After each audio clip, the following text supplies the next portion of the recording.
மனிதன் இந்த காரியங்கள் எல்லாம் மனிதன் நடத்தவில்லை, மனிதனுக்குரிய காரியங்கள் அல்ல, மனிதனை கடவுள் மேலிருந்து நடத்தி கொண்டிருக்கிறார் என்பதை நாம் எல்லாரும் அறிந்து கொண்டிருக்கிறோம். ஆகவே இனிமேலாகிலும் மனிதன் தனக்கு இந்த உலகத்தின் காரியங்களுக்காக மட்டுமல்ல, பிதாவாகிய தேவனை நோக்கி பார்க்க வேண்டிய காலம் வந்திருக்கிறது. ஆகவே நம்முடைய வாழ்க்கையில நம்ம சுருங்கின இந்த வாழ்க்கையை மட்டும் யோசித்தல்ல நாம் வாழ்வது, ஆண்டவர் நம் மீது வைத்திருக்கிற திட்டத்தை உணர்ந்து அந்த திட்டத்தின்படி நான் வாழ வேண்டும் என்று நாம் எல்லோருமே தீர்மானிக்க வேண்டும். என்னுடைய திட்டத்தின்படி அல்ல, என்னுடைய விருப்பங்கள் எல்லாம் இந்த உலகத்தின் காரியங்கள், அதையும் தாண்டி தேவாதி தேவன் என்னை படைத்த ஆண்டவர் என்னை குறித்து என்ன நினைத்திருக்கிறார், அவருடைய திட்டம் என்ன, அவருடைய விருப்பத்தின்படி நான் வாழ வேண்டும் என்று யோசிக்க வேண்டிய கட்டாயத்திற்குள்ளே மனிதன் முழுவதுமாக அப்படிப்பட்ட ஒரு நிலைக்கு வந்திருக்கிறார்கள். ஆனால் நிச்சயமாய் நமக்கு நன்றாய் தெரியும், நாம் இந்த உலகத்திற்குரியவர்கள் அல்ல, நாம் ஒரு தேவனுடைய ராஜ்யத்துக்கு என்று கர்த்தர் நம்மை தேர்ந்தெடுத்து நடத்தி கொண்டிருக்கிறார். இன்றைக்கு ஒரு வசனத்தை வாசிப்போம். யோவான் எழுதின சுவிசேஷம் 4ஆம் அதிகாரம் 10ஆம் சம்பாஷணையை பார்க்கின்றோம். சமாரியா ஸ்திரீ ஒரு சாதாரண ஒரு ஸ்திரீ இயேசு கிறிஸ்துவோடு அவள் பேசுகிறார். இயேசு கிறிஸ்து அவளிடத்திலே கேட்கிறார், தாகத்துக்கு தா என்று கேட்கிறார், தண்ணீர் தா. ஏனென்றால் கிணத்திற்கு அவர்கள் உட்கார்ந்திருக்கிறார்கள். ஆகவே கிணற்றிலே தண்ணீர் எடுக்க வந்திருந்த அந்த சமாரியா ஸ்திரீயிடத்திலே இயேசு கிறிஸ்து தாகத்துக்கு தா என்று கேட்கிறார். அவர் இயேசு கிறிஸ்து தாகத்துக்கு தா என்று கேட்டவுடனே சமாரியா ஸ்திரீ யார் என்னிடத்திலே இப்படி கேட்கிறாள் என்று அவள் அந்த கேட்கிறவரை பார்த்தாள். கேட்கிற மனிதனை பார்த்தவுடனே அவளுக்கு புரிந்ததெல்லாம், இவர் ஒரு யூதன், உலக சம்பிரதாயங்களின்படி யூதனா இருக்க நான் ஒரு சமாரிய ஸ்திரீ, என்கிட்ட போய் தாகத்துக்கு தான் என்று கேட்கிறீர்களே என்று கேட்டார். அருமையான கர்த்தருடைய பிள்ளைகளே, இங்கே சமாரிய ஸ்திரீ இயேசு கிறிஸ்துவை உலக வழக்கத்தின்படி அங்கே பார்க்கிறார்கள். இன்னைக்கு உலகமும் கூட இயேசு கிறிஸ்துவை தங்களுக்கு தெரிந்த மனதின் தெளிவின்படி இயேசு கிறிஸ்துவை பார்க்கிறார்கள். இன்னைக்கு உலகத்தில் எத்தனையோ தெய்வங்கள் இருக்கின்றன. சில தெய்வங்கள் செல்வம் கல்வி கொடுப்பதில் ஸ்பெஷலிஸ்டா இருக்கிறாங்க. சில தெய்வங்கள் இந்த சனி இதெல்லாம் விலக்கி விடுறதுல ஸ்பெஷலிஸ்டா இருக்கிறாங்க. இப்படி பல தெய்வங்கள் எல்லாத்துக்கும் ஸ்பெஷலிஸ்டா இருக்கிறாங்க. இங்கே சமாரியா ஸ்திரீ இயேசு கிறிஸ்துவை ஒரு மனிதனாக பார்க்கிறாள். மனித நிலையும் இவர் யூதனாக பார்க்கிறாள். ஆகவே அவள், நீர் எப்படி என்னிடத்தில் தண்ணீர் கேட்கலாம் என்று. இங்கே நாமும் கூட ஆலயத்திற்கு வந்திருக்கிறோம். உலகத்தில் இருக்கிற அனைவரும் ஏராளமான மனிதர்கள் கடவுளை தேடி செல்கிறார்கள். ஆனால் அவர்கள் செல்லும் போது இங்கே வந்திருக்கிற இந்த ஸ்திரீ சமுதாய கட்டுப்பாடுகளை வைத்துத்தான் இங்கே இந்த ஸ்திரீ இயேசு கிறிஸ்துவை பார்க்கிறார். ஆனால் இந்த இயேசு கிறிஸ்து உண்மையில் யார், உண்மையில் இவர் யார் என்பதை இன்றைக்கு உலகம் அறிந்து கொள்ள வேண்டும். இன்றைக்கு இருக்கிற உலகம் இயேசு கிறிஸ்துவை மரியாளின் குமாரன், யோசேப்பின் குமாரன், இஸ்ரவேல் தேசத்தைச் சேர்ந்தவர், ஒரு யூதன் என்றுதான் உலகம் பார்க்கின்றது. ஆனால் இயேசு கிறிஸ்து உண்மையில் யார் என்பதை நாம் அறிய வேண்டும். இன்னைக்கு நாம் அவருடைய பிள்ளைகளாக இருக்கிறோம். அவருடைய பிள்ளைகளாக இருக்கிற நாமும் கூட நம்முடைய பிதாவாகிய தேவன் இயேசு கிறிஸ்து, அவருடைய குமாரனா இயேசு கிறிஸ்து யார், அவர் எப்படிப்பட்டவர், அவர் எதைக்காக இப்பொழுது உலகத்தில் இருக்கிறார், அவர் எவைகளை கொடுக்கிறவர் என்பதை குறித்து நாம் சரியாக அறிந்து கொள்ள வேண்டும். இங்கே இயேசு கிறிஸ்துவே சொல்லுகிறார், தேவனுடைய ஈவு என்பதை, பிதாவாகிய தேவனுடைய ஈவு, கடவுளுடைய ஈவு என்ன என்பதை நாம் அறிய வேண்டும். நீ அறிந்திருந்தாயானால் பிதாவாகிய தேவனுடைய ஈவு என்பதை சரியாக அறிந்திருந்தோமானால் நாம் இயேசு கிறிஸ்துவை வித்தியாசமாக பார்ப்போம். இங்கே இவர் என்ன சொல்கிறார் என்றால், பிதாவாகிய தேவனுடைய கிஃப்ட், அவருடைய கிஃப்ட், பரிசாக இந்த உலகத்திற்கு இயேசு கிறிஸ்துவை அனுப்பி தந்திருக்கிறார். ஹல்லேலூயா, ஹல்லேலூயா, ஹல்லேலூயா. இது நம்மை படைத்த ஆண்டவர் நமக்கு ஒரு கிஃப்டாக இயேசு கிறிஸ்துவை நமக்கு கொடுத்திருக்கிறார். அந்த இயேசு கிறிஸ்து தான் இப்பொழுது நமக்கு முன்பாக இருக்கிறார். இந்த ஸ்திரீயிடத்தில் முன்பாக இருக்கிறார். இங்கே ஸ்திரீயிடத்தில் ஸ்திரீ கேட்கும் காலத்திற்கு தான் இன்னார் என்பதை நீ அறிந்திருக்க வேண்டும். நான் யார் என்றால் மரியாளின் குமாரன் மட்டுமல்ல. மரியாளின் குமாரனாக நான் 30 வருடங்கள் அங்கே காணப்பட்டேன். ஆனால் இப்பொழுது நான் மரியாளின் குமாரனாக வரவில்லை. நமக்கு ஒரு பாலகன் பிறந்தார். பாலகன் மரியாளுடைய வீட்டிலே 30 வருடங்கள் இருந்தார்.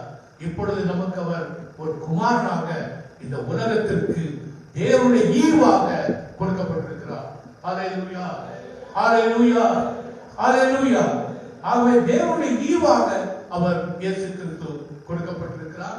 அவர் யாருக்காக கொடுக்கப்பட்டிருக்கிறார்? நமக்கு எல்லாருக்கும் ஒரு கிஃப்டாக இயேசு கிறிஸ்துவை பிதாவாகிய தேவன் கொடுத்திருக்கிறார். தாகத்திற்கு தா கேட்கிறவர் இன்னார் என்பதையும் நீ அறிந்திருந்தாயானால். ஆகவே இன்றைக்கு நாம் நிச்சயமாக தாகத்துக்கு தா என்று இயேசு கிறிஸ்து கேட்கிறாரே, அவர் யார், எப்படிப்பட்டவர் என்பதை நாம் சரியாக அறிந்திருந்தோமானால், அவர் வெறுமனே தாகத்துக்கு தண்ணீர் கொடுக்கிறவர் அல்ல, அவர் ஜீவ தண்ணீரை கொடுக்கிறவராக இருக்கிறார். ஜீவ தண்ணீரை கொடுக்கிறவர்.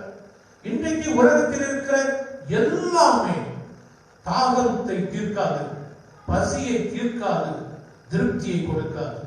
எல்லாமே மீண்டும் மீண்டும் மீண்டும் கேட்க வேண்டும். பணம் ஒரு நாளும் ஒரு மனிதனை திருப்தியாக்காது. மற்ற எதுவாக இருந்தாலும் மனிதனை எதுவுமே திருப்திப்படுத்தாது. ஆனால் இன்றைக்கு மனிதன் எதற்காக இயேசு கிறிஸ்துவிடம் வருகிறார் என்றால், திருப்திப்படுத்தாத பொருளுக்காகத்தான் மனிதன் கடவுளை தேடுகிறான். மனிதன் கடவுளை தேடுகிறான் பணத்துக்காக, அல்லது சுகத்துக்காக, அல்லது பெருமைக்காக, அல்லது வேறு பல காரியங்களுக்காக கடவுளை தேடுகிறான். அவைகள் எல்லாமே அழிந்து போகிற காரியங்கள். அவைகள் எல்லாமே மனிதனை திருப்திப்படுத்தாத காரியங்கள். ஆகவே மனிதனுக்கெல்லாம் தெரிந்ததெல்லாம் கடவுளை பார்க்கும்போது திருப்தி கொடுக்கும், முழுவதும் திருப்தி கொடுக்க முடியாத காரியங்களுக்காகவே மனிதன் கடவுளை தேடுகிறார். இன்னொரு காரியத்தை நான் உங்களுக்கு சொல்கிறேன். மார்க் எழுதின சுவிசேஷம் 10ஆம் அதிகாரத்தில் 46 முதல் நீங்கள் படித்தால் உங்களுக்கு தெரியும். மார்க் 10ஆம் அதிகாரம் 46 முதல். இங்கே இயேசு கிறிஸ்து எரிகோ என்கிற ஒரு வழியிலே பிரயாணமாகிக் கொண்டிருக்கிறார். அவர் போகும்போது அவரை சுற்றி ஏராளமான மக்கள் அவரை சுற்றி போய்கொண்டே இருக்கிறார்கள். அவர்கள் போகிறவர்கள் எல்லாரும் இயேசு கிறிஸ்து எனக்கு ஏதாவது நன்மைகள் செய்வாரா என்ற நிலையிலே அவரை பின்தொடர்ந்து ஏராளமான மக்கள் போய்கொண்டே இருக்கிறார்கள். அந்த நேரத்தில் வழி ஓரத்தில் ஒரு பிறவியிலே கண் தெரியாத ஒரு குருடன் அவன் பிச்சை எடுத்துக் கொண்டிருக்கிறான். அவன் கண் தெரியாது. இங்கே நடக்கிற காரியங்கள் எதுவுமே அவனுக்கு தெரியாது. ஆனால் அவன் பிச்சை எடுத்துக் கொண்டிருக்கிறான். அந்த நேரத்தில் அவனுக்கு ஒரு காரியம் மட்டும் காது வழியாக தெரிய வந்தது. என்னவென்றால், இயேசு கிறிஸ்து இங்கே வந்திருக்கிறார், இந்த இடத்துக்கு வந்திருக்கிறார் என்று மட்டும் அவனுக்கு தெரிய வந்தது. உடனே அவன் தன்னுடைய மாம்ச கண்கள் அவனுக்கு தெரியாவிட்டாலும் அவனுடைய மனக்கண்கள் என்றாலே அவன் இயேசு கிறிஸ்துவை பார்க்கிறான்.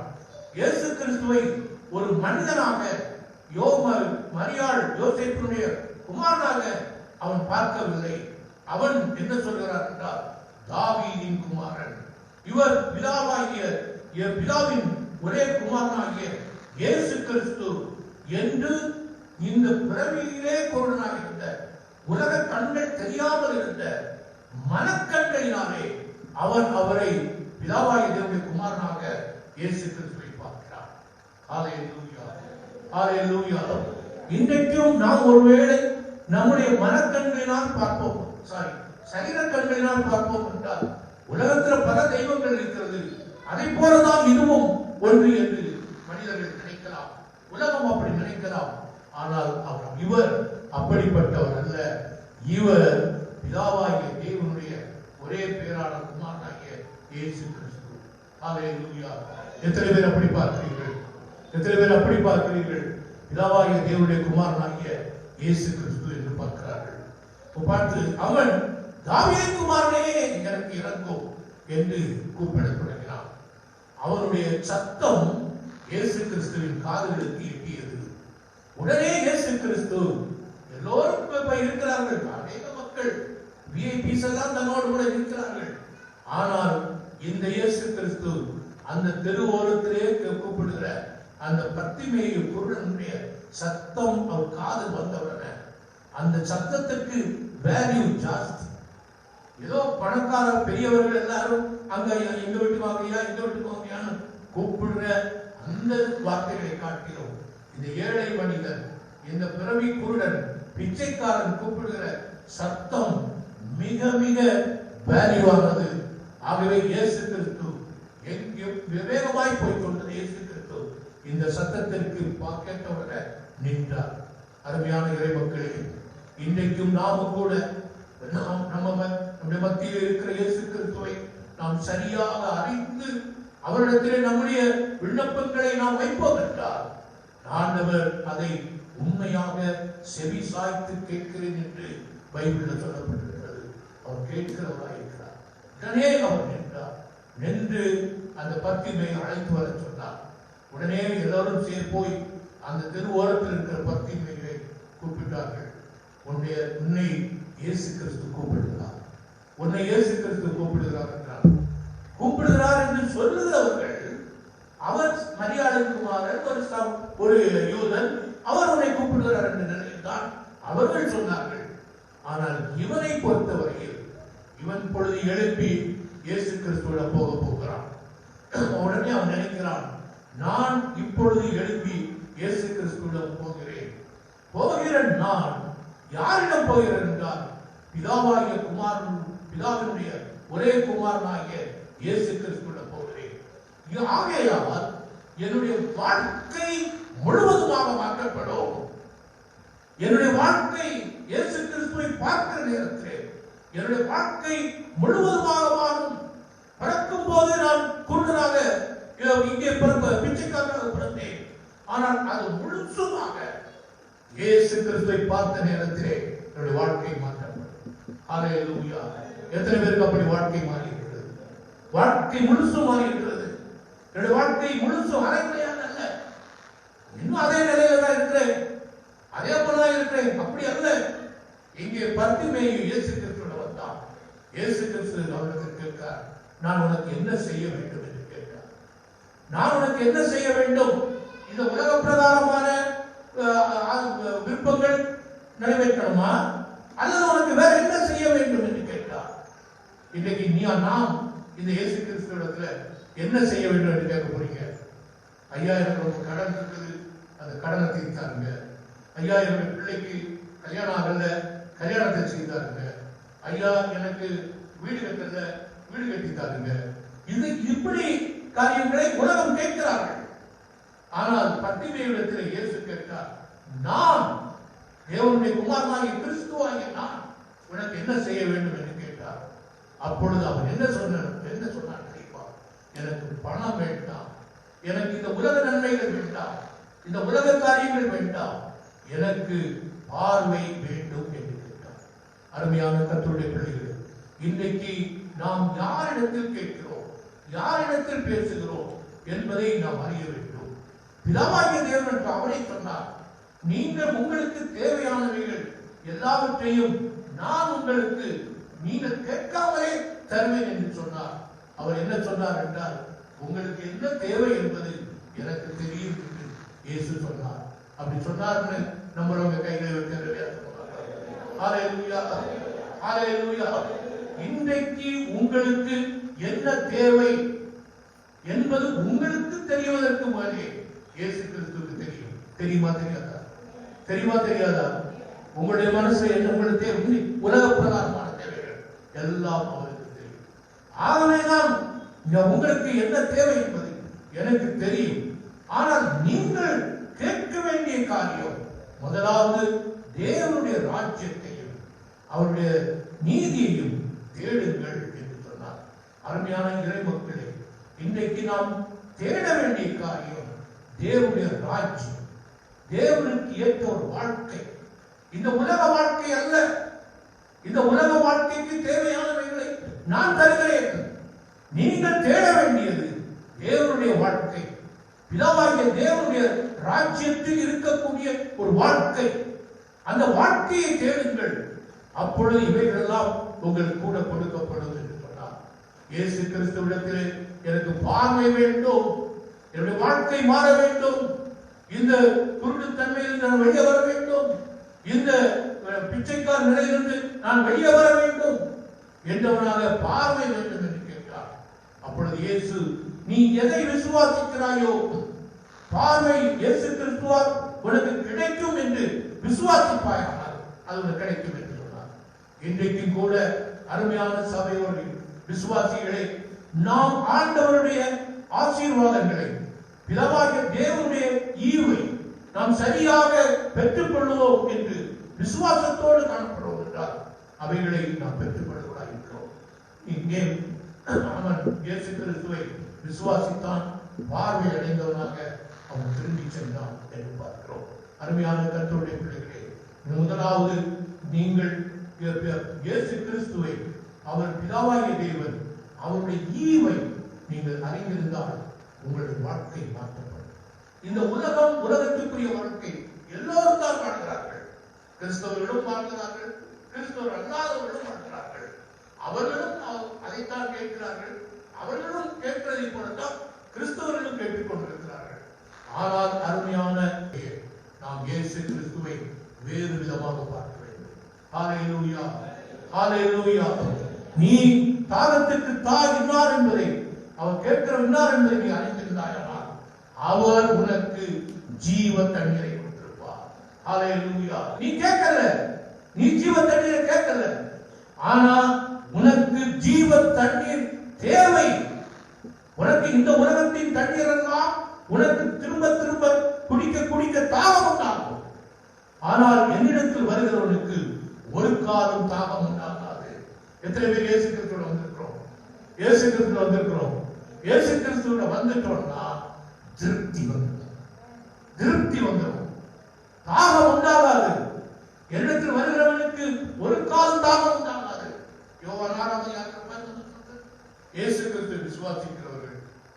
ஆனால் இங்கே சொல்லப்பட்டிருக்கிறது, என்னிடத்தில் வந்தால், என்கிட்ட வந்துட்டீங்கன்னா உங்களுக்கு தாகம் இருக்காது. என்னிடத்தில் வருகிறவன் ஒரு காலம் பசி அடையான். அப்போ பசி நீங்கினால், தாகம் நீங்கினால் நாம் இயேசு கிறிஸ்துவிடம் வந்திருக்கிறோம் என்று நாம் அறிய வேண்டும். இன்னும் நாம் மனசுக்குள்ள அது வேணும், இது வேணும், அப்படி இருக்கணும், அந்த அவனை போல இருக்கணும், அவனை போல இருக்கணும், இவனை போல இருக்கணும் அப்படின்னு உலக காரியங்களை பார்ப்பதல்ல. இயேசு சொன்னார், என்னிடத்தில் வருகிறவன் ஒரு காலம் பசி அடையான், ஒரு காலம் தாகம் அடையான். இயேசு கிறிஸ்து தாகம் இல்லாத, மறுபடியும் மறுபடியும் தாகம் உண்டாகாமல் இருக்கிற ஜீவ தண்ணீரை அவர் கொடுக்கிறவர். ஹல்லேலூயா, ஹல்லேலூயா, ஹல்லேலூயா. நான் ஒன்றை சொல்கிறேன், இயேசு கிறிஸ்து நீங்கள் கேட்கிறீர்களோ கேட்கவில்லையோ, இயேசு கிறிஸ்து நமக்கு நித்திய ஜீவனை கொடுத்திருக்கிறார். ஹல்லேலூயா, ஹல்லேலூயா. நாம் இந்த உலகத்தின் ஜீவியத்தை கேட்கிறோம், உலகத்தின் உலகத்திற்குரிய ஜீவியத்தை நாம் இயேசு கிறிஸ்துவோடு கேட்டுக் கொண்டு இருக்கிறோம். ஆனால் இயேசு கிறிஸ்து நல்லவர், அவர் கிருபை உள்ளவர், அவர் இரக்கம் உள்ளவர். நமக்கு எது தேவை என்று அவருக்கு தெரிந்தபடினால அவர் முதலாவது தேவனுடைய ராஜ்யத்தில் தேவன் தம்முடைய ஒரே பேரான குமாரனை இயேசு கிறிஸ்துவை விசுவாசிக்கிற உங்களுக்கு அவர் இயேசுக்கு அவர் நித்திய ஜீவனை நமக்கு கொடுத்திருக்கிறார். ஹல்லேலூயா, ஹல்லேலூயா. நமக்கு நித்திய ஜீவனை கொடுத்திருக்கிறார் என்று எத்தனை பேர் நினைத்து சந்தோஷப்பட்டிருக்கிறோம்? நித்திய ஜீவனை கொடுத்திருக்கிறார் என்று எத்தனை பேர் சந்தோஷப்பட்டிருக்கிறோம்? ஆனா இன்னைக்கு பல குறைகள் நம்ம மனசுல இருக்கிறோம். நான் இன்னும் கடன் தீரல, இன்னும் என் கஷ்டம் தீரல, இன்னும் என்னுடைய பிரச்சனைகள் தீரல, நான் எத்தனையோ மாத கணக்குல வருஷ கணக்குல நான் ஜெபிக்கிட்டு இருக்கிறேன், எனக்கு அது தீரல இது தீரலன்னு நம்ம நினைச்சிட்டு இருக்கிறோம். ஏன்னா நாம் விசுவாசிக்கிற கர்த்தர் இன்னார் என்பதை சரியாக தெரியாதபடியாக நாம் இப்ப இருந்து கொண்டிருக்கிறோம்.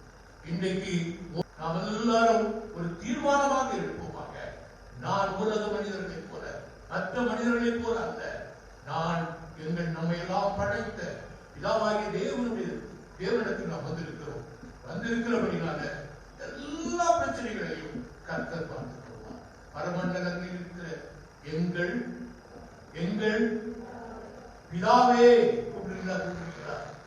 பிதாவேன்னு அவரை கூப்பிட்டீங்கன்னா அந்த பிதா பிள்ளைகளுடைய கஷ்டங்களை நீக்குவாரா, நீக்க மாட்டார். அவருக்கு அவர் பொறுப்படுத்திக் கொள்வாரா, பொறுப்படுத்த மாட்டார்.